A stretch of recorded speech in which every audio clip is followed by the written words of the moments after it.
Ever found yourself pondering over how redox reactions work in our daily life? Well, you're not alone. It's a question that has intrigued many. Redox reactions or oxidation-reduction reactions are everywhere.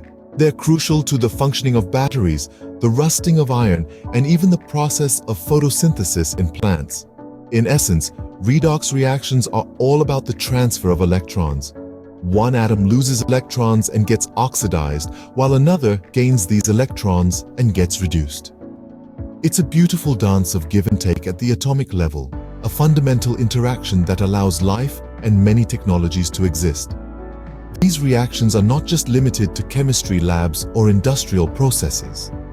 They're happening right now, inside your body, in the natural environment, and in countless processes that are integral to our modern world.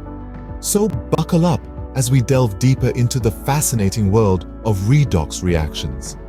To grasp redox reactions, we first need to understand two key concepts: oxidation and reduction. Imagine you're at a party. The party represents a chemical reaction. Now, there's a guy named Oxidation. He's a bit of a taker, always taking things from others. In chemical terms, oxidation is the process where an atom, ion, or molecule loses electrons. On the other side of the room, there's a guy named Reduction. He's the complete opposite of oxidation. Reduction is always giving things to others. In our chemical party, reduction is the process where an atom, ion, or molecule gains electrons. Now let's put this into context with a simple example. Consider the reaction between sodium and chlorine to form sodium chloride. Sodium, being the generous fellow, gives away an electron to chlorine. This process, where sodium is losing an electron, is called oxidation. On the flip side, chlorine, eager to accept what's offered, gains the electron lost by sodium. This process, where chlorine is gaining an electron, is what we call reduction. To make it even simpler, remember the mnemonic oil rig. Oxidation is loss of electrons. Reduction is gain of electrons. It's a handy way to remember these concepts. Now, you might be thinking, why are these processes named so?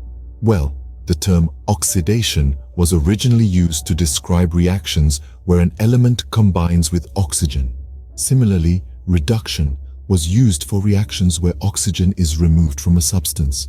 Over time, these definitions have evolved to include any situation involving the transfer of electrons. In summary, oxidation and reduction are two sides of the same coin, occurring simultaneously. They are like dance partners in the grand chemical ballet, each playing its part to maintain the balance of electrons. Now that we know what oxidation and reduction mean, we can better understand redox reactions. Or with the basics out of the way, let's put on our chemistry caps and explore redox reactions in more detail.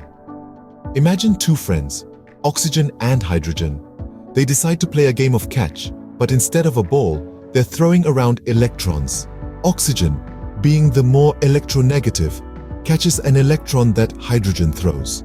In this playful exchange, hydrogen has lost an electron. It's been oxidized. Oxygen, on the other hand, has gained an electron. It's been reduced. This give and take, this exchange of electrons, is the heart of a redox reaction.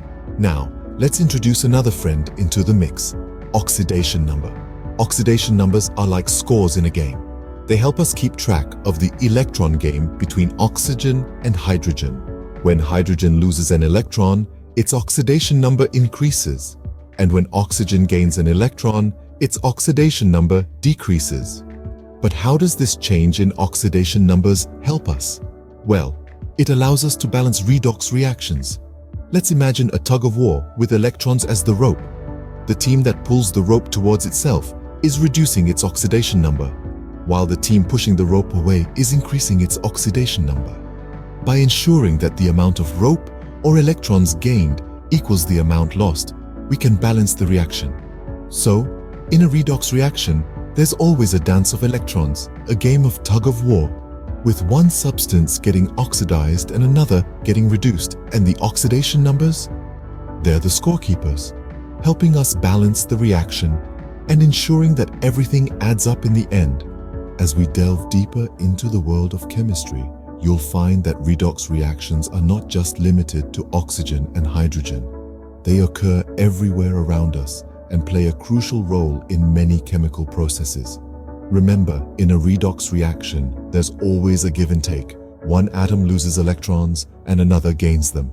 Now, you may ask, why should we learn about redox reactions? Well, the answer to that question is vast and fascinating, as redox reactions are everywhere around us, playing crucial roles in various fields. Let's start with energy production. Batteries, both rechargeable and non-rechargeable, are based on redox reactions. In a battery, the oxidation process releases electrons that travel through a circuit, providing power to our devices. When the battery is recharged, the reduction process takes place, accepting the electrons back and storing energy for future use. Next, let's look at our own bodies.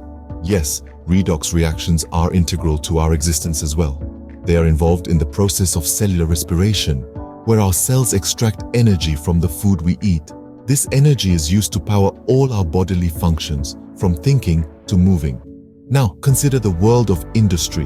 Redox reactions play a pivotal role in the manufacturing of many substances. For instance, the production of chlorine and sodium hydroxide, two widely used chemicals, involves a redox reaction. Similarly, the extraction of metals from their ores is also a redox process. Even the rusting of iron, an everyday phenomenon that we often overlook, is a redox reaction. Here, iron is oxidized to form rust, which is an iron oxide. Understanding this reaction can help us develop ways to prevent or slow down the rusting process, thus extending the life of iron objects. As we delve deeper into the realm of environmental science, we find that redox reactions are involved in the natural cleaning process of our atmosphere, where harmful pollutants are broken down.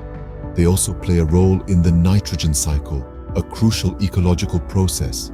So, whether it's powering our phones, keeping our bodies functioning, manufacturing useful substances, preserving our infrastructure, or even cleaning our environment, redox reactions are at work.